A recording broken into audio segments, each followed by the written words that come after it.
कहानी के प्रारंभ में ही यहाँ पर क्या है, बेनी माधव सिंह के जो परिवार है उसका यहाँ पर परिचय जो है यहाँ पर करा रहे। तो कहानी कुछ इस तरह जो है शुरू होती है। क्या मैंने गलती की है, अभी आप ही बताओ, देखो इस तरह से भी हुआ, किसकी गलती है बताओ करके। तभी यहाँ पर श्रीकंठ की आंखें लाल हो गई। याद रखो, किसकी आंखें लाल हो गई करके भी पूछ सकते हैं। अभी क्या होता है, वो जाने के लिए जाता रहता, उतने में कौन आता है वहां पर, श्रीकंठ कमरे के अंदर आता है। श्रीकंठ जैसे ही कमरे के अंदर आता है, आनंदी उसे समझाती है।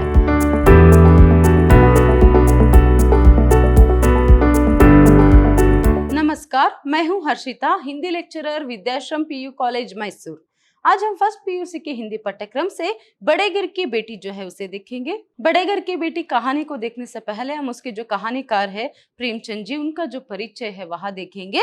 देखिए, प्रस्तुत कहानी के कहानीकार या फिर लेखक कौन है, यहाँ पर मुंशी प्रेमचंद जी। इनका जन्म सन 1880 में काशी के निकट लमही नामक गांव में हुआ। इनकी प्रमुख रचनाएं गोदान, गबन, कर्मभूमि, सेवा सदन, निर्मला और मानस सरोवर। देखिए, मुंशी प्रेमचंद जी को यहाँ पर उपन्यास सम्राट भी कहा जाता है, क्योंकि इनके गोदान, गबन और कुछ जो उपन्यास है वह विश्व प्रसिद्धि जो है उन्होंने पाया है। तो ऐसे में, और उसके साथ साथ सिर्फ उपन्यास में ही नहीं, देखिए इन्होंने 300 से भी अधिक कहानियां लिखी है, जो उनके मानस सरोवर कहानी संग्रह 8 भागों में जो है पर संकलित है। तो कहानी में भी और उसके साथ साथ उपन्यास में भी जो है बहुत ही अच्छी अच्छी रचनाएं जो है इन्होंने लिखी है। तो इनकी जो मृत्यु है वह सन 1936 में हुआ। नेक्स्ट, कहानी के बारे में थोड़ा सा परिचय जो है यहाँ पर हम देखेंगे। देखिए, प्रस्तुत कहानी में बड़े घर की बेटी प्रेमचंद की श्रेष्ठ कहानियों में से एक है। प्रस्तुत कहानी जो बड़े घर की बेटी है, ये उनकी क्या है, बहुत ही प्रसिद्ध कहानियों में से एक है। मैंने कहा उन्होंने 300 से भी ज्यादा जो कहानियां हैं वहां लिखी है करके, तो ये उनमें से प्रसिद्ध कहानी है। तो सामाजिक जीवन के सूक्ष्म चित्रकार मुंशी प्रेमचंद ने इस कहानी के माध्यम से वर्ग के गृहस्थ जीवन के एक ऐसी घटना को चित्रित किया है जो हमारे घरों में आए दिन घटती रहती है। तो इस कहानी में क्या है, देखिए, एक तो यहाँ पर मध्यम वर्ग, मतलब मिडिल क्लास जो हम कह सकते हैं, मध्यम वर्ग की जो गृहस्थी, जो फैमिली रहती है, उनकी जो आए दिन जो है वो कैसे यहाँ पर उनका लाइफस्टाइल जो है यहाँ पर रहता है, स्पेशली उसमें ग्रामीण जीवन शैली, क्योंकि ये गांव में एक मध्यम वर्गीय परिवार में घटने वाली घटना है। तो ऐसे में उसमें हम क्या देख सकते हैं, एक तो गाँव में लोगों की जो एक जिंदगी है, मध्यम वर्ग के लोगों की जो जिंदगी है वह किस तरह रहती है, उनकी सोच किस तरह होती है, तो उसके बारे में भी यहाँ पर प्रकाश जो है डाला गया है। तो चलिए अभी हम कहानी को देखेंगे। कहानी को देखने से पहले कहानी के पात्र जो है उनको यहाँ पर हम देखेंगे। तो कहानी के मुख्य पात्र के अंतर्गत यहाँ पर आनंदी आती है। तो पाठ का जो नाम है बड़े घर की बेटी करके, तो वो बड़े घर की बेटी कौन है, यहाँ पर आनंदी ही है। तो नेक्स्ट है श्रीकंठ सिंह। कौन है श्रीकंठ सिंह? आनंदी की पति है, आनंदी का वह पति है। नेक्स्ट क्या है, श्रीकंठ सिंह की जो पिता है वह बेनी माधव सिंह है। बेनी माधव सिंह श्रीकंठ सिंह के पिता है और उसके साथ साथ आनंदी के ससुर जी है। तो नेक्स्ट है लाल बिहारी सिंह, श्रीकंठ का भाई है। कौन है लाल बिहारी? श्रीकंठ का भाई है और बेनी माधव सिंह का बेटा है और आनंदी का देवर है। आनंदी का क्या रिश्ता है इसके साथ? वह देवर है। तो नेक्स्ट आता है भूप सिंह, ये आनंदी के पिता का नाम है। देखिए, इसमें हम इन्हीं पात्रों को देख सकते हैं प्रमुख रूप से। तो ये भूप सिंह जो है हम गौण पात्र के अंतर्गत इसे इन्हें देख सकते हैं, क्योंकि सिर्फ जो है इनका यहाँ पर जिक्र हुआ है, इनका जो पात्र है उसे हम नहीं देख सकते, मगर सिर्फ इनकी जो जिक्र है, जब मायके की जो परिचय के समय में जो है उनके पिता का नाम जो है, उनका जिक्र जो है यहाँ पर होता है। तो ये गौण पात्र के अंतर्गत हम इन्हें देख सकते हैं और प्रमुख पात्र के अंतर्गत इन सभी पात्रों को हम देख सकते हैं। तो इनके नाम जो है अच्छे से याद रखिएगा। बेनी माधव सिंह के 2 बेटे थे, एक श्रीकंठ सिंह और एक लाल बिहारी सिंह। श्रीकंठ सिंह की ही पत्नी आनंदी है जो बड़े घर की बेटी है और भूप सिंह आनंद के पिता है। इतना यहाँ पर आप अच्छे से याद में रखिएगा। तो नेक्स्ट देखिए, चलिए अभी हम कहानी का प्रारंभ जो है पर करेंगे। बेनी माधव सिंह गौरीपुर गांव के जमींदार और नंबरदार थे। उनके पितामह किसी समय बड़े धन धान्य संपन्न थे। गांव का पक्का तालाब और मंदिर, जिनकी अब मरम्मत भी मुश्किल थी, उन्हीं की कीर्ति स्तंभ थे।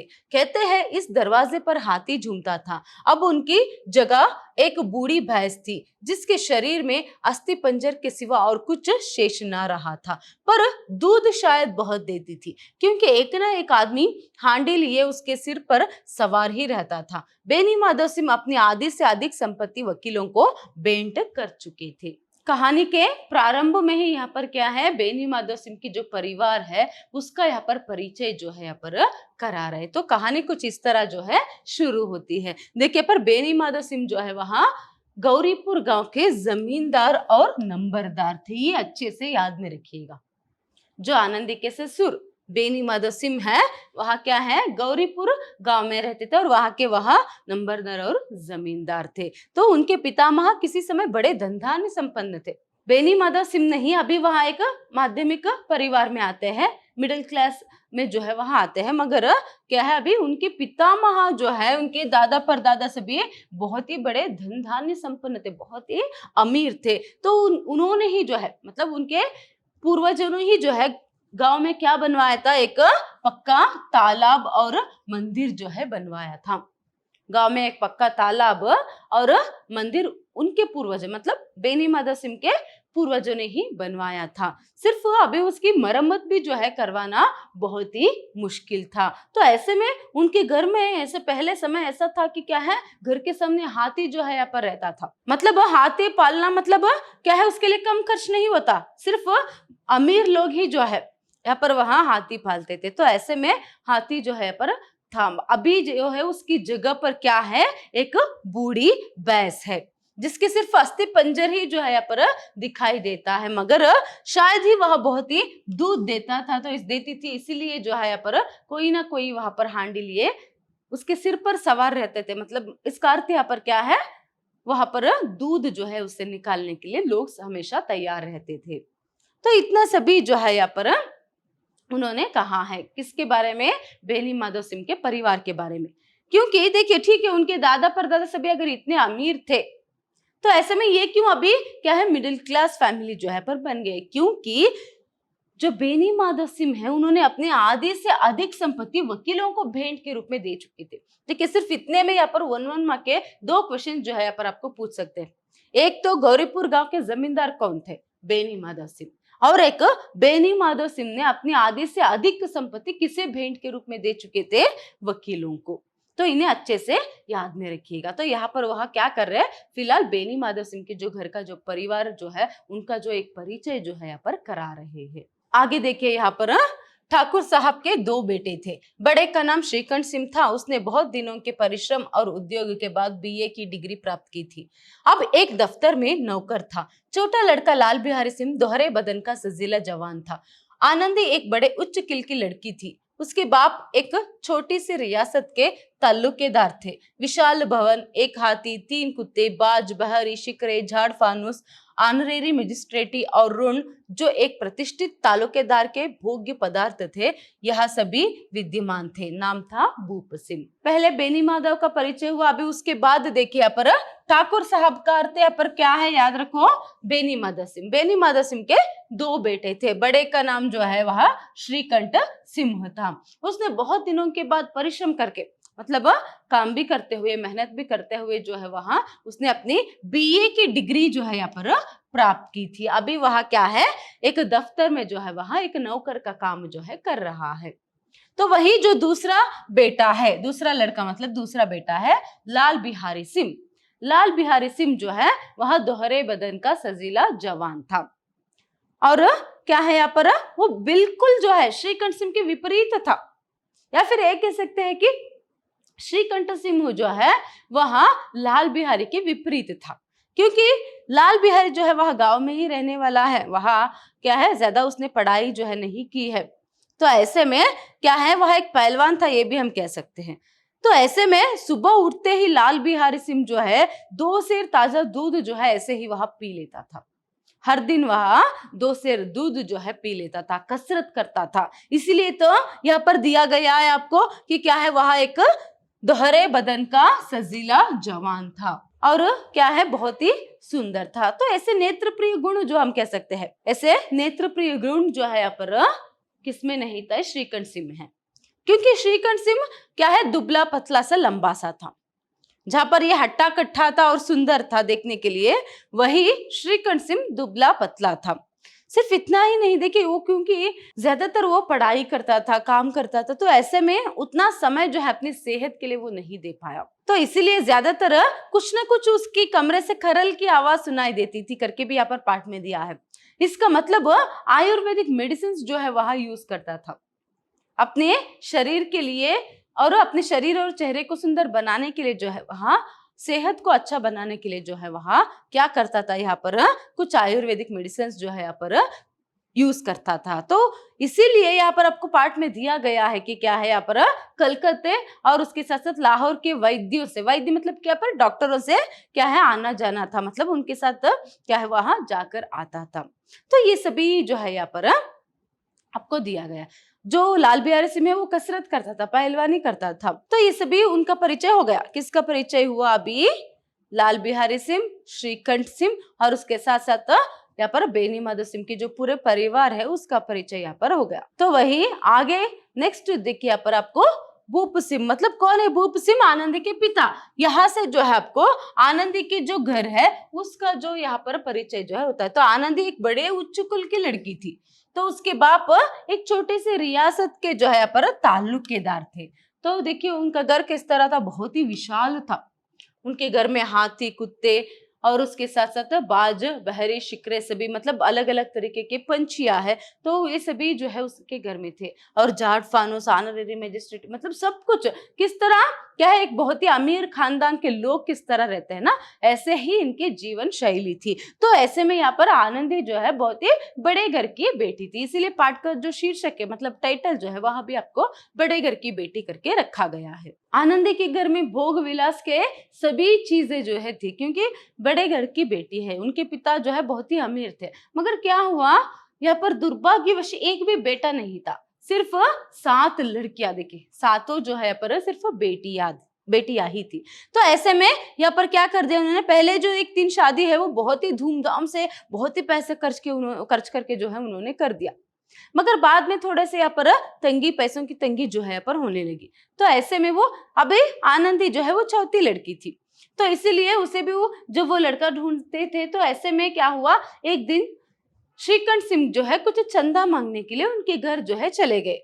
तो भूप सिंह को जो है श्रीकंठ सिंह की जो गुण स्वभाव जो सभी जो है, क्योंकि पढ़ा लिखा भी है, बीए तक पढ़ाई की है और दफ्तर में काम करता है, तो ऐसे में उसके गुण स्वभाव से भी जो है उन्हें बहुत ही जो है वह पसंद आ जाता है। तो ऐसे में आनंदी के पिता भूप सिंह ने क्या किया, यहाँ पर आनंदी की शादी जो है श्रीकंठ सिंह से करवा दिया। तो इसके बाद क्या होता है, देखिए आनंदी अपने नए घर में आई तो यहाँ का रंग ढंग कुछ और ही देखा। जिस टीम टाम की उसे बचपन से ही आदत पड़ी हुई थी, वह यह नाम मात्र को भी ना थी। हाथी घोड़ों का तो कहना क्या, कोई सजी हुई सुंदर बहली तक ना थी। रेशमी स्लीपर साथ लाई थी, पर यहाँ बाग कहाँ, मकान में खिड़कियां तक ना थी, ना जमीन पर फर्श, ना दीवार पर तस्वीरें। यह सीधा साधा देहाती गृहस्थ का मकान था। देखिए अभी ऐसी बड़ी घर की जो एक बेटी है उसकी शादी श्रीकंठ सिंह से हो गया, तो वो श्रीकंठ सिंह से होने के बाद वहां अपने ससुराल जब आती है तो वहां का जो कुछ रंग ढंग है वह किस तरह था, पूरा अलग, डेड ऑपोजिट यहाँ पर हम कह सकते हैं। जहां पर आनंदी के घर बहुत ही विशाल भवन था, कह सकते हैं बहुत ही क्या है यहाँ पर एक महल की तरह उसके घर था, तो उसमें बहुत सभी तरीके के जो भोग विलास की चीजें थी। तो ऐसे में यहाँ पर कुछ भी नहीं था। तो ये भी 3 अंक के लिए आपको पूछ सकते हैं, रंग ढंग क्या देखा या फिर कैसे था करके, ससुराल का क्या रंग ढंग था या फिर ससुराल में उसकी जो हालत, मतलब ससुराल किस तरह थी, ये भी पूछ सकते हैं 3 अंक के लिए। तो यहाँ पर आपको ये लिखना पड़ेगा। देखिए यहाँ पर आनंदी जब अपने नए घर में आई तो यहाँ के रंग ढंग कुछ और ही देखा। जिस टीम टाम का अर्थ यहाँ पर भोग विलास, जिस भोग विलास की उसे बचपन से ही आदत पड़ गई थी, वहां यह सिर्फ नाम मात्र के लिए भी नहीं था। देखिए आनंदी के घर में हाथी घोड़े से भी थे और अलग अलग तरीके के पक्षियां पंछियां सभी थे। तो हाथी घोड़ों का तो कहना है क्या, इस घर में एक सुंदर सजी हुई बहली तक नहीं थी। बहली मतलब बैलगाड़ी। एक अच्छे से सजी हुई बैलगाड़ी तक जो है इनके घर में नहीं था, और ये रेशमी स्लीपर भी साथ लाई थी। तो यहाँ पर बाग कहा, क्योंकि जमीन पर यहाँ पर ठीक से फर्श नहीं है, ना ही यहाँ पर दीवार पर खिड़कियां है ठीक से। तो ऐसे एक और क्या है यहाँ पर तस्वीरें भी सभी जो है यहाँ पर घर पर नहीं था। तो यहाँ पर देख सकते हैं मकान में खिड़कियां ना थी, फिर उसके साथ साथ जमीन पर फर्श नहीं था, दीवार पर तस्वीरें नहीं थे, यहाँ सीधा साधा देहाती गृहस्थ का मकान था। तो ऐसे में एक बड़े घर की बेटी जब एक ऐसे क्या है मध्यम वर्ग के घर में आती है तो वो कैसे यहाँ पर एडजस्ट कर पाती है। मगर आनंदी यहाँ पर बहुत ही जल्दी जो है उस घर में एडजस्ट हो जाती है, मानो उसने कभी भोग विलास के जो सामान है उसे देखा ही नहीं है। तो ऐसे जो है उस घर में वहां एडजस्ट हो जाती है, क्योंकि आनंदी बहुत ही सिर्फ रूपवती ही नहीं थी बल्कि गुणवती भी थी। तो ऐसे में बहुत ही जल्दी जो है एडजस्ट वहां पर हो जाती है। ऐसे ही उनका घर चलता रहता है। एक दिन क्या होता है देखिए यहाँ पर, एक दिन दोपहर के समय लाल बिहारी सिंह 2 चिड़िया लिए हुए आया और भावत से बोला, जल्दी से पका दो, मुझे भूख लगी है। लाल बिहारी खाने बैठा तो दाल में घी ना था। बोला, दाल में घी क्यों नहीं छोड़ा? आनंदी ने कहा, घी सब मांस में पड़ गया। लाल बिहारी जोर से बोला, अभी परसों घी आया है, इतना जल्दी उठ गया? देखिए यहाँ पर ऐसे ही एक दिन क्या होता है, लाल बिहारी सिंह जो आनंदी का देवर है, तो लाल बिहारी सिंह जो है यहाँ पर दोपहर के समय में 2 चिड़िया जो है वह लेकर आता है और अपनी भावच से, तो भावच का अर्थ पर क्या है, भाभी से, अपने भाभी से कहता है कि क्या है, मुझे बहुत भूख लगी है, इसे जल्दी से पका दो करके। ठीक है करके आनंदी भी जो है पर पकाती, पहले से उसने खाना बनाया था, फिर भी जो है अगर ये 2 चिड़िया लेकर आए तो उसे मांस जो है वह पकाती है। तो फिर जब वो वहां खाने के लिए बैठता है तो वहां खाना परोसती है, तब देखता है कि खाने दाल की जो कटोरी रहती है उसमें ऊपर से उसने घी नहीं छोड़ा था। तो इसीलिए यहाँ पर क्या होता है, वो पूछता है अपनी भाभी से, दाल में घी क्यों नहीं छोड़ा? तभी देखिए आनंदी यहाँ पर क्या कहती है, घी सब मांस में पड़ गया। मतलब वो चिड़िया लेकर आया था ना, तो उसे पकाने में थोड़े से कुछ पाव भर ही घी था, तो वो सभी मांस पकाने में मैंने डाल दिया। तो इस तरह जो है यहाँ पर कहती, तभी देखो यहाँ पर लाल बिहारी को बहुत ही गुस्सा आता है। तो अभी परसों घी आया है, इतना जल्दी उठ गया करके वो जोर से पूछता है, अभी तो परसों ही घी लाया था, तो इतने जल्दी कैसे वहां उठ गया? उठ गए का अर्थ कैसे खत्म हो सकता है भला? तभी आनंदी कहती है, कुल पाव भर ही घी था, तो मैंने उसे मांस पकाने में डाल दिया करके। तभी देखो यहाँ पर और भी पहले से गुस्सा आया हुआ होता है यहाँ पर लाल बिहारी को, उसे और भी गुस्सा जो है आता है। क्यों सिर्फ इतनी सी बात पर जो है उसे गुस्सा जो है यहाँ पर आता है? क्योंकि वो क्षुधा से पीड़ित था, मतलब भूख से जो है वह तड़प रहा था। तो ऐसे में जो भी भूखे व्यक्ति रहते हैं उन्हें बहुत ही जल्दी जो है पर गुस्सा जो है आ जाती है। तो ऐसे में सिर्फ उसने इतना ही कहा कि सिर्फ कुल पाव भर ही था करके। तो इसीलिए क्या है, वो कहता है कि मानो तुम ऐसे कह रही हो जैसे तुम्हारे मायके में तो घी की नदी बहती हो। तभी आनंदी को भी गुस्सा आ गया। क्यों? क्योंकि एक स्त्री की स्वभाव ही ऐसे होता है कि उसके बारे में आप कुछ भी कहो, उसे चाहे एक मार भी आप मार दो वो सह लेगी, मगर अगर उसके मायके के बारे में कोई कुछ कहेगा, उसके माता पिता के बारे में कोई कुछ कहेगा, तो एक शादीशुदा स्त्री कभी भी सहन नहीं कर सकती। तो इसीलिए उसे भी बहुत गुस्सा आ जाता है। और आनंदी ने कहा भी क्या था, उसने सिर्फ इतना ही कहा था कि कुल पाव भर ही, थोड़ा सा ही घी बचा हुआ था, तो मैंने उसे मांस पकाने में डाल दिया, इसीलिए ऊपर से घी नहीं छोड़ा करके। सिर्फ उसमें इतनी बड़ी बात भी नहीं है, मगर लाल बिहारी भूख से यहाँ पर पीड़ित था, तो मतलब भूख से वो तड़प रहा था, तो इसीलिए उसे गुस्सा जो है यहाँ पर आ गया। तो वह एक पहलवान है, तो ऐसे में क्या है, दूध घी मक्खन से भी वो ज्यादा ही खाता है। तो ऐसे में वो कहता है कि क्या है, जैसे तुम्हारे मायके में घी की नदी बहती हो ऐसे तुम बोलती हो। तभी आनंदी को भी गुस्सा आ गया। तो ऐसे में उसने भी कहा दिया, इतना तो घी जो है हमारे घर में नाई कहार खा लेते हैं। नाई कहार का मतलब पर क्या है, जो नौकर चाकर रहते हैं ना, वो लोग खा लेते हैं। सिर्फ पाव भर ही गीता करके उसने कहा ना, इतना तो क्या है पर नौकर ही खा लेते हैं हमारे घर में, और किसी को कुछ पता भी नहीं चलता है। तो इस बात पर उसे और भी गुस्सा हो गया, और उसने सोचा एक स्त्री होकर वो मेरे साथ मुझसे इतनी जबान लड़ा रही है, तो इसीलिए क्या है, अभी जो है इतनी हिम्मत तुम्हारी, जिसके गुमान पर तुम भूली हुई हो, उसे भी देख लूंगा, तुम्हें भी देख लूंगा करके या पर वहां कहते हुए अपनी जो कड़ाऊ है उसे लेकर वहां फेंक देता है। देखिए यहाँ पर कड़ाऊ मतलब ये कड़ाऊ वहां पहनता था, तो अपने पाँव में जो कड़ाऊ पहना हुआ था, क्या है, पाँव में जो कड़ाऊ जो है पर पहना, लकड़ी का चप्पल जो है हम यहाँ पर कह सकते हैं। तो इस कड़ाऊ को जो है वह निकाल कर वैसे ही अपनी भाभी पर ऐसे फेंक देता है।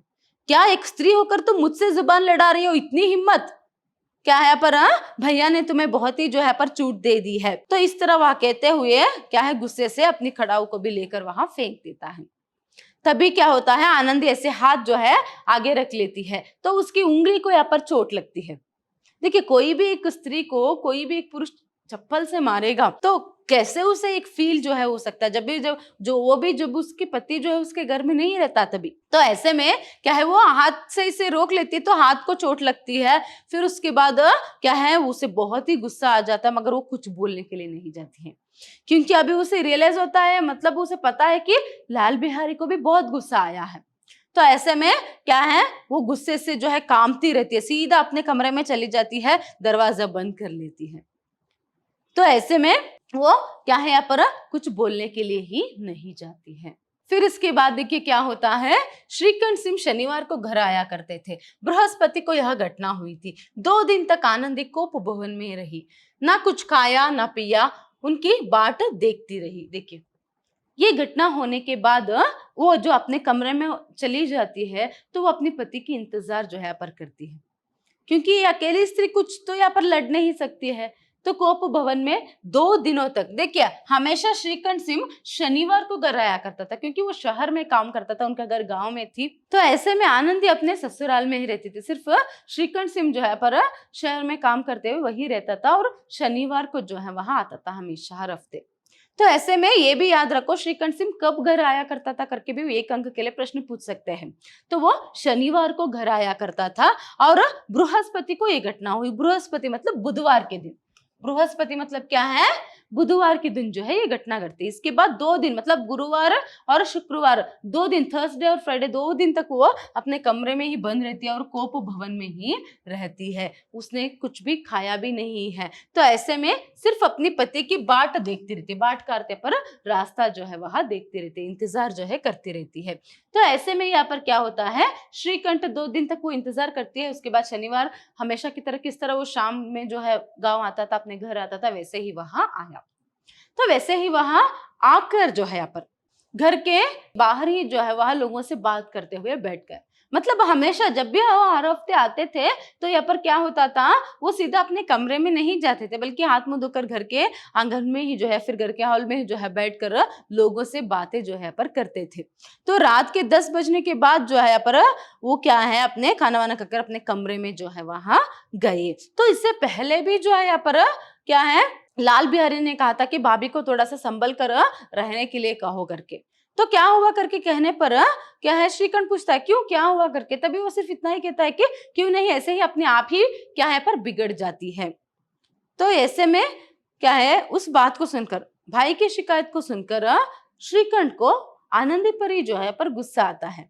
तो क्यों जब भी वो शनिवार जाता था तो इधर उधर की बातें जो है लोगों से बात करते हुए बैठ जाता था, रात में लेट से जो है वहां अपने कमरे में जाता था। तो ऐसे ही 10 बजने के बाद वहां अपने कमरे में आता है। तो उससे पहले लाल बिहारी ने भी कुछ शिकायत जो है की है। तो ऐसे में देखिए श्रीकंठ जो है मतलब वो आते ही उसके कमरे में आते ही आनंदी पूछती है चित्त तो प्रसन्न है ना, चित्त मतलब मन अच्छा है ना, आप अच्छे हो ना, इस तरह वहां पूछते। तभी देखिए श्रीकंठ क्या बोलता है, बहुत प्रसन्न है पर तुमने आजकल घर में यहाँ क्या उपद्रव मचा रखा है। हाँ मेरा मन तो ठीक है, बहुत प्रसन्न है, मगर तुमने घर में आजकल क्या उपद्रव मचा रखा है करके। तभी क्या हुआ ये सभी बातें जो है वहां बोलती है। मतलब किस तरह खाना वो बनाने में जो है घी खर्च हो जाता है, घी नहीं है करके किस तरह वहां लाल बिहारी जो है उसके साथ बहस करता है, फिर कड़ाऊ लेकर मारता है, सभी बात जो है पर कहती है। क्या मैंने गलती की है, अभी आप ही बताओ, देखो इस तरह से भी हुआ, किसकी गलती है बताओ करके। तभी यहाँ पर श्रीकंठ की आंखें लाल हो गई। याद रखो किसकी आंखें लाल हो गई करके भी पूछ सकते हैं। श्रीकंठ की आंखें लाल हो गई, बोले यहाँ तक हो गया इस छोकरे का यह साहस। देखिए कोई भी पति हो ये सहन नहीं कर सकता, भला वो अपनी पत्नी को डांट सकता है चाहे मार सकता है, वही अगर कोई अन्य पुरुष या फिर कोई भी हो अपनी पत्नी को अगर मारेगा, स्पेशली इसने तो कड़ाऊ जो है पर फेंका है ना, चप्पल से या पर मारने की कोशिश की है, तो ऐसे में सबको जो है पर गुस्सा आएगा। तो वैसे श्रीकंठ को भी गुस्सा आया। वैसे तो क्या है श्रीकंठ को गुस्सा नहीं आता है ज्यादातर, मगर इसे बहुत ही गुस्सा आया। तो ऐसे में वहां बोलता है कि क्या है इसकी इतनी हिम्मत, इस छोकरे की, यहाँ तक उसने कर दिया, मतलब कड़ाऊ लेकर तुम्हें मारने की कोशिश उसने की। इस तरह से भी उसे बहुत ही गुस्सा आता है। देखिए, अगर श्रीकंठ सिंह के स्वभाव के बारे में बताए, उसने अंग्रेजी में बीए तो किया था, अंग्रेजी पढ़ाई तो उसने की थी, मगर अंग्रेजी भाषा की पढ़ाई की थी, मगर अंग्रेजी जो संस्कृति है, जो कल्चर है, उसे पसंद नहीं था। खुद वहां एक दफ्तर में काम करने के बावजूद, शहरी तौर तरीके से वहां रहने के बावजूद भी क्या है, उसे अपनी जो एक परंपरा है उससे बहुत लगाव था, उसका सम्मान जो है वह बहुत करते थे। तो ऐसे में क्या है, सम्मिलित परिवार को वो बहुत ही यहाँ पर महत्व जो है देते थे। यहाँ तक कि कुछ जो गांव की जो औरतें हैं, श्रीकंठ सिंह को अपना दुश्मन समझते थे। क्यों? क्योंकि जो है, जैसे जैसे अगर घर में किसी घर में झगड़ा हुआ तो ये शनिवार भानुवार आते थे, रहते थे रविवार के दिन, तो क्या करते थे, उनकी सुलह जो है यहाँ पर करवाते थे। सुलह करवा कर क्या है, उनको एक ही साथ सम्मिलित परिवार में, मतलब जॉइंट फैमिली में रहने के लिए मजबूर जो है यहाँ पर करते थे। तो ऐसे एक व्यक्ति, और क्या है, गांव में रामलीला के यही जन्मदाता थे। गांव में भी रामलीला जो एक नाटक है उसे करवाना इन्होंने ही शुरू किया था। ये भी पूछ सकते हैं, गांव में रामलीला के जन्मदाता कौन थे? श्रीकंठ सिंह, याद रखो। तो रामलीला भी करवाते थे, तो ऐसे में खुद पाठ भी लेते थे। तो ऐसे में क्या है, बहुत ही सांप्रदायिक रूप से जो है वो चलते आ रहे थे। तो ऐसे में जो भी कल्चर है उसे वो कभी नहीं भूले, सबको एक साथ रहने के लिए कहते थे। तो ऐसे में क्या है, यहाँ पर अभी जब उनके खुद के घर में ये बात हो रही है, तो ऐसे में भाई ने अपनी ही पत्नी को जो है पर कड़ाऊ लेकर मारा है, तो इसे वो सहन नहीं कर पाते, उन्हें बहुत ही गुस्सा जो है यहाँ पर आता है। श्रीकंठ सिंह तभी क्या करता है, अपने कमरे से बाहर जाकर अपने पिता से जाकर कहता है कि दादा, अब इस घर में मेरा निभा नहीं हो सकता। देखिए, दादा मतलब अभी वो अपने पिता से कहता है कि अभी मैं इस घर में निभा नहीं हो सकता, मतलब मैं इस घर में नहीं रह सकता। क्यों ऐसे यहाँ पर वहां बोल रहा है? क्योंकि पत्नी की इतनी बेइज्जती हुई है, ऊपर से वो रो रही है। तो ऐसे में उसे रोते हुए देखकर और जो है उसका गुस्सा जो है यहाँ पर बढ़ गया। तो ऐसे में कोई भी पुरुष, चाहे स्त्री, चाहे वो बहन हो सकती है, माता, या फिर क्या है पर बेटी, या फिर पत्नी, अगर वो रोएंगे तो क्या है, वो सहन नहीं कर पाएंगे। तो ऐसे में यहाँ पर उसे बहुत गुस्सा आया था, वो जाकर जो है कह देता है कि मैं इस घर में नहीं रह सकता। देखिए, दूसरों को घर को टूटते हुए इसी ने ही बचाया है, यही लोगों को जो है, दूसरों को जो है मजबूर करता था कि नहीं, सभी एक साथ जो है पर रहनी है करके सभी को। मगर आज वही खुद बोल रहा है कि मैं इस घर में नहीं रह सकता करके। तो ऐसे में इस बात को सुनकर उसके पिताजी को हैरान जो है पर होता है, क्यों ऐसे बोल रहा है। तभी देखिए, इस तरह की विद्रोहपूर्ण बातें कहने पर श्रीकंठ ने कितनी ही बार अपने कई मित्रों को आड़े हाथों लिया था, परंतु दुर्भाग्य आज उन्हें स्वयं वे ही बातें अपने मुंह से कहनी पड़ी। दूसरों को उपदेश देना भी कितना सहज है। देखिए, इस बात को क्या है, कहने से अपने दोस्तों को उसने ही, मतलब श्रीकंठ सिंह ने ही रोका था। बहुत सारे टूटते हुए घर को उसने ही जोड़ा था। मगर उपदेश देना, दूसरों को उपदेश देना भी कितना आसान है, जब अपने आप पर आती है तो क्या है, बहुत ही मुश्किल होता है। तो यही बातें जो है पर खुद आज श्रीकंठ सिंह अपने पिता से कह रहा है। अब बेनी माधव सिंह भी गरमाए, ऐसी बातें और ना सुन सके, बोले, लाल बिहारी तुम्हारा भाई है, उससे जब कभी भूल चूक हो उसके कान पकड़ लो। लेकिन श्रीकंठ, लाल बिहारी को मैं अपना भाई नहीं समझता। देखिए, वही अभी जाकर अपने पिता से कह रहा है कि क्या है यहाँ पर, कि अभी जो है मैं इस घर में नहीं रहूंगा। तभी पिता ने कहा, पूछा क्यों? तभी वो कहते हैं कि क्या है, जिस घर में एक स्त्री को मान सम्मान नहीं मिलता उस घर में मैं नहीं रह सकता। जिस घर में स्त्री पर कड़ाऊ लेकर वार किया जाता है उस घर में भी मैं नहीं रह सकता। जब मैं यहाँ पर नहीं रहता हूँ, मेरे पीठ पीछे क्या है यहाँ पर मेरी पत्नी को कड़ाऊ से मारा जाएगा तो मैं कैसे सहन कर सकता हूँ, और कोई भी स्त्री का अपमान मैं सहन नहीं कर सकता। तो मेरी पत्नी की यहाँ पर अपमान इतना हो तो मैं कैसे सहन कर सकता हूँ। तभी यहाँ पर क्या है, सभी बात सुनकर पर बेनी माधव सिंह भी गरमा जाते हैं, उन्हें गुस्सा आता है। पहले वो समझाने की कोशिश करते हैं, मगर क्या है, श्रीकंठ अभी बहुत ही गुस्से में है, तो इसलिए वो सभी समझ नहीं पाता। तो वो भी गरमा कर कह देते हैं कि क्यों ऐसे कहते हो, तुम घर छोड़कर जाने की बात क्यों कह रहे हो। तो ऐसे में जब वो कहता है कि इस घर में या तो मैं रहूंगा या फिर लाल बिहारी, हम दोनों एक ही छत के नीचे एक ही साथ नहीं रह सकते करके, तो ऐसे में उसके पिता उसे समझाने की कोशिश करता है। अभी गुस्से में ही पहले कहते हैं कि क्या है, वो तुम्हारा भाई है, छोटा भाई है, अगर उसने कुछ गलती की है तो क्या करो तुम, उसको चाहे तो एक मार मार दो, मगर ऐसे क्या है, घर छोड़कर जाने की बात मत कहो, घर तोड़ने की बात मत कहो करके। तभी श्रीकंठ सिंह क्या कहता है, देखिए, लाल बिहारी को मैं अब अपना भाई नहीं समझता। लाल बिहारी को मैं अब अपना भाई नहीं समझता। किसने किससे कहा, या फिर संदर्भ के लिए यहाँ पर पूछ सकते हो। कौन क्या बात यहाँ पर कहता है, अच्छे से याद में रखो, ये भी इंपॉर्टेंट है। कौन ऐसे कहता है यहाँ पर, श्रीकंठ सिंह अपने पिता से कहता है। तभी देखिए यहाँ पर, बेनी माधव, बेटा बुद्धिमान लोग मूर्खों की बात पर ध्यान नहीं देते, वह बेसमझ लड़का है, उससे जो कुछ भूल हुई उसे तुम बड़े होकर क्षमा करो। देखिए यहाँ पर क्या होता है, अभी ऐसे बाप और बेटे में जो एक बहस है वह हो रही है ना। तो ऐसे में दोनों गुस्से में है। पहले प्रारंभ में श्रीकंठ गुस्से में था, वो आकर कहता है, फिर इसके बाद यहाँ पर क्या होता है, बेनी माधव भी गर्मा जाते हैं, दोनों में बहस होती है। इतने में गांव के लोग आने जो है पर शुरू हो जाता है। गांव के लोग आ जाते हैं, क्योंकि आप ही को पता, गांव में सभी जो है पर बात बहुत ही जल्दी फैल जाती है। तो ये बात सुनकर गांव की बहुत सारी स्त्रियों को खुशी हुई। कुछ लोग हुक्का चिलम पीने के बहाने, कुछ लोग कुछ रसीद जो है पर भरवाने के बहाने, कर की कुछ रसीद जो है टैक्स की, कुछ रसीद किस तरह फॉर्म जो है भरवाना है, तो कुछ ना कुछ बहाना बनाकर गांव के कुछ लोग जो है यहाँ पर आने के लिए जो है शुरू हो गए। किसके घर में, बेनी माधव के घर में। तो बेनी माधव सिंह जो है यहाँ पर बहुत ही अनुभवी व्यक्ति थे। उन्हें पता चल गया कि ये सभी लोग ये सिर्फ बहाना बनाकर आए हैं, जबकि वो घर की जो झगड़ा है उसे देखने के लिए आए हैं। तो वो और उन लोगों के सामने झगड़ा जो है पर करना नहीं चाहते। तो इसलिए जैसे ही लोग आना के लिए जो है यहाँ पर शुरू हो जाते हैं, बेनी माधव सिंह जो है यहाँ पर क्या कहते हैं, वो समझ लेते हैं और कहते हैं कि अपनी बात को और धीरे से वो कहते हैं कि बेटा क्या है, ऐसे तुम नहीं कह सकते। देखिए पर वो क्या कह रहे हैं, मूर्खों की बातों पर ध्यान नहीं देते। किसे मूर्ख बता रहे वो, लाल बिहारी सिंह को। मूर्खों की बात पर ऐसे ध्यान नहीं देते, वह बेसमझ है, वो तुमसे छोटा है, तुम्हारा छोटा भाई है, तो बेसमझ है, उसमें उतनी समझ नहीं है। तो उससे जो कुछ भूल हुई, ये भी याद रखो, उससे जो कुछ भूल हुई उसे तुम बड़े होकर क्षमा करो। तुम बड़े भाई हो ना, वो तुम्हारा छोटा भाई है, तो तुम बड़े होकर क्या है पर उसे क्षमा कर दो। क्यों इतना बिगड़ते हो करके वहां पर बात को वहीं पर सुलझाने की, समझाने की कोशिश कर रहे। मगर श्रीकंठ को ये सभी बातें समझ में ही नहीं आ रही कि क्यों ऐसे वो कह रहे।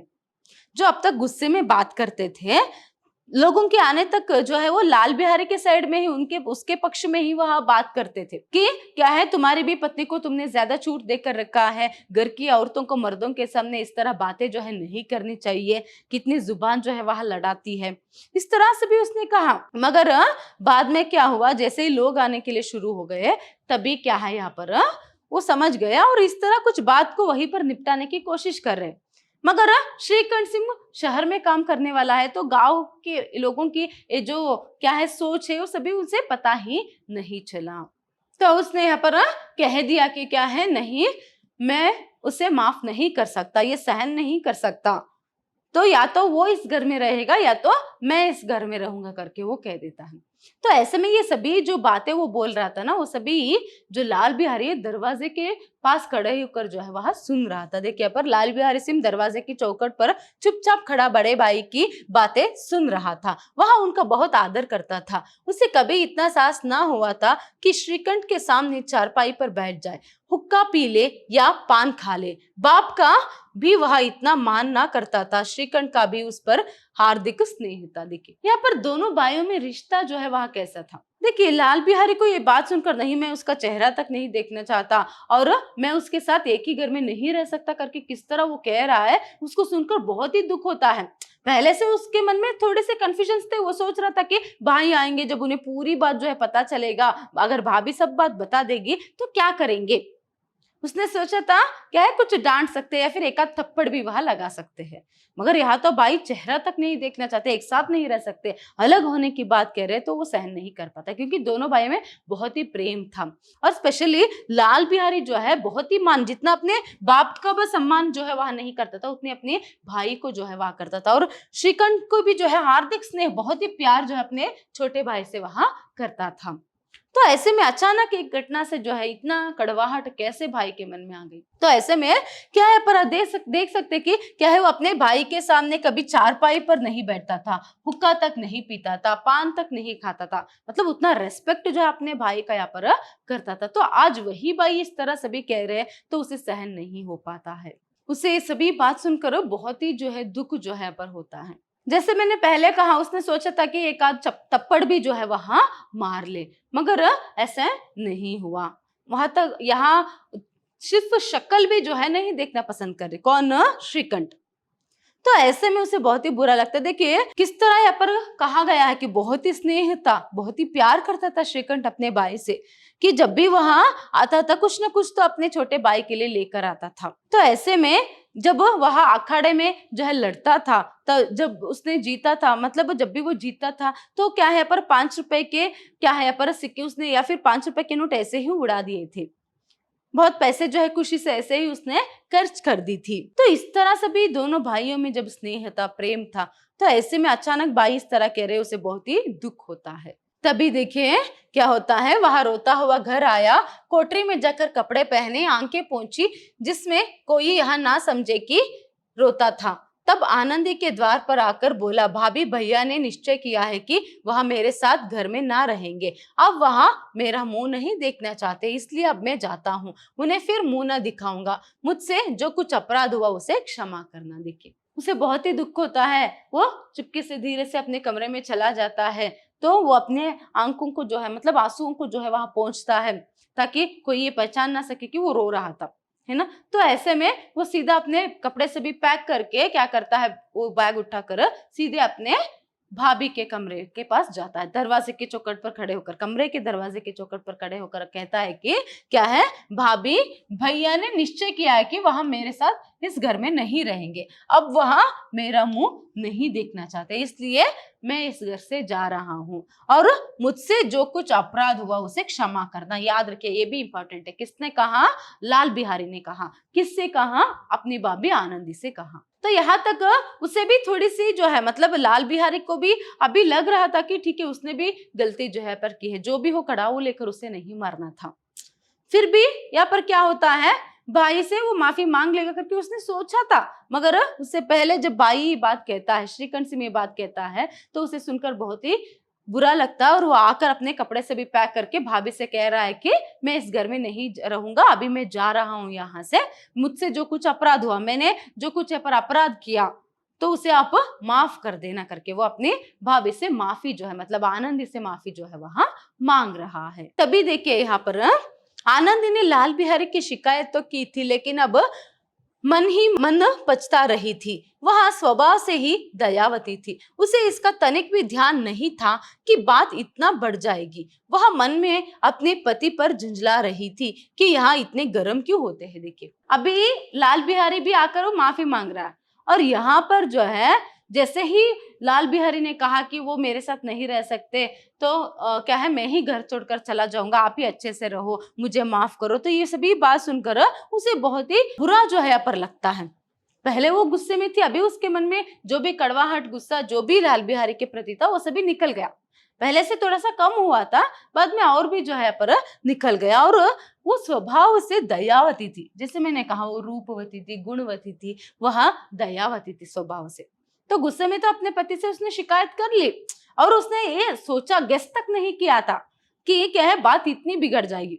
उसने सोचा था भाई को डांट लेंगे, है ना, ज्यादा से ज्यादा क्या कर सकता है, भाई को डांट सकता है। तो अभी घर छोड़कर जाने की बात, तो एक तो यहाँ पर आनंदी को जो है अगर उनके साथ वो लेकर जाएंगे तो शहर में रहना है, कैसे रहना है, क्योंकि हमेशा गांव में पली बड़ी है, तो वो शहरी तौर तरीका उसे भी नहीं पता है, तो नहीं लेकर जाएंगे ना, उससे भी उसे डर है।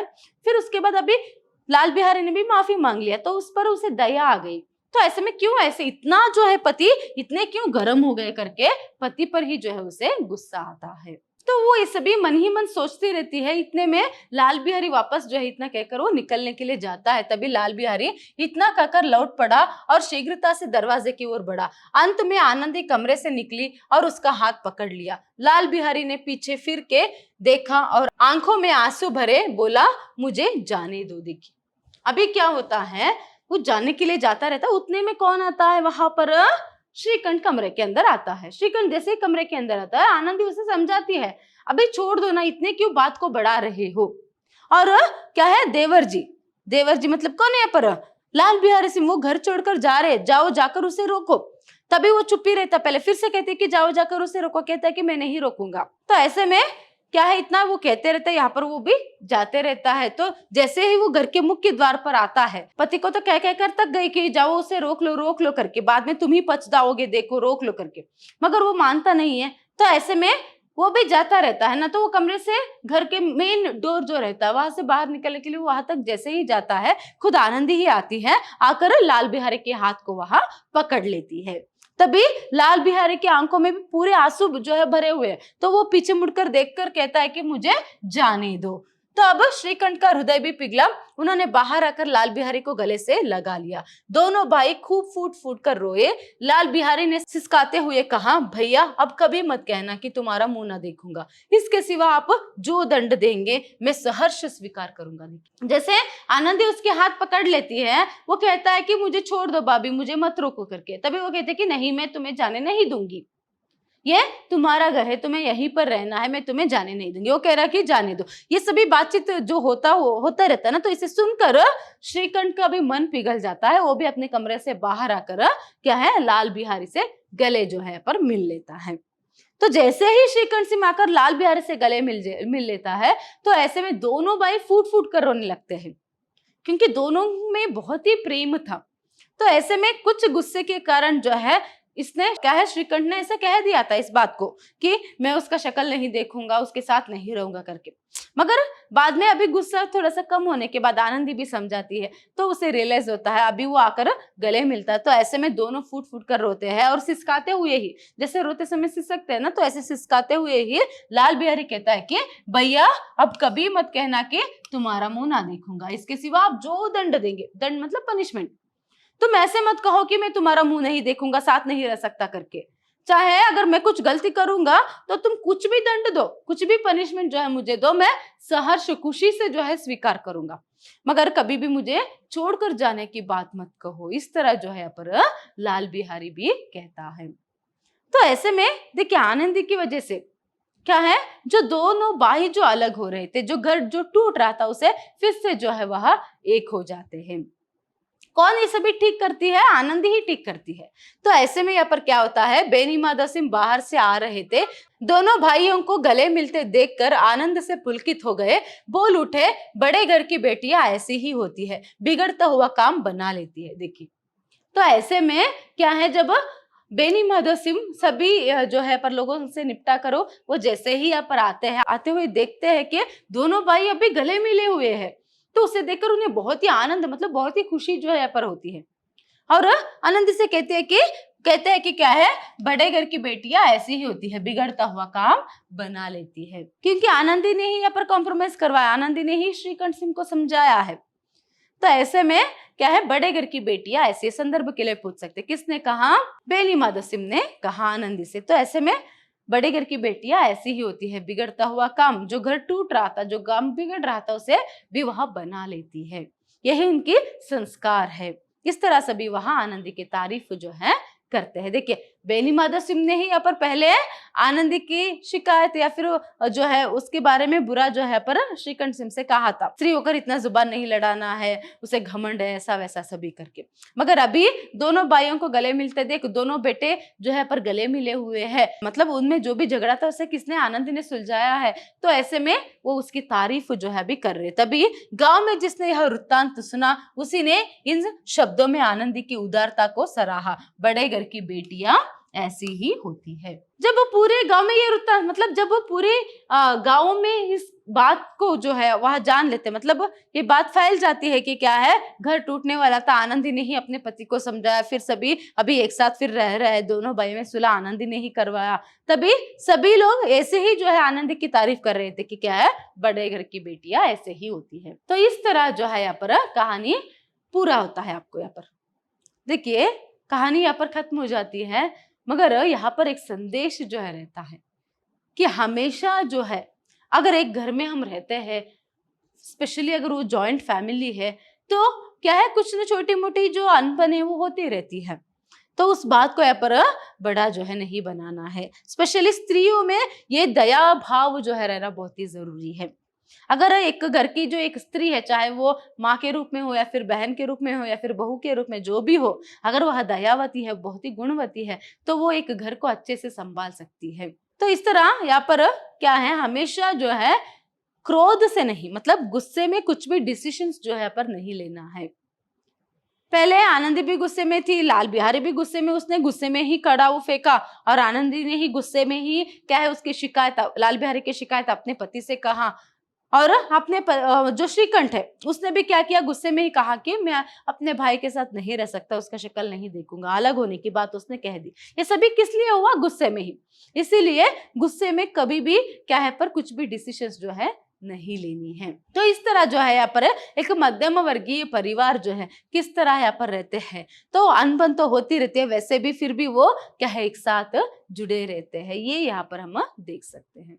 धन्यवाद।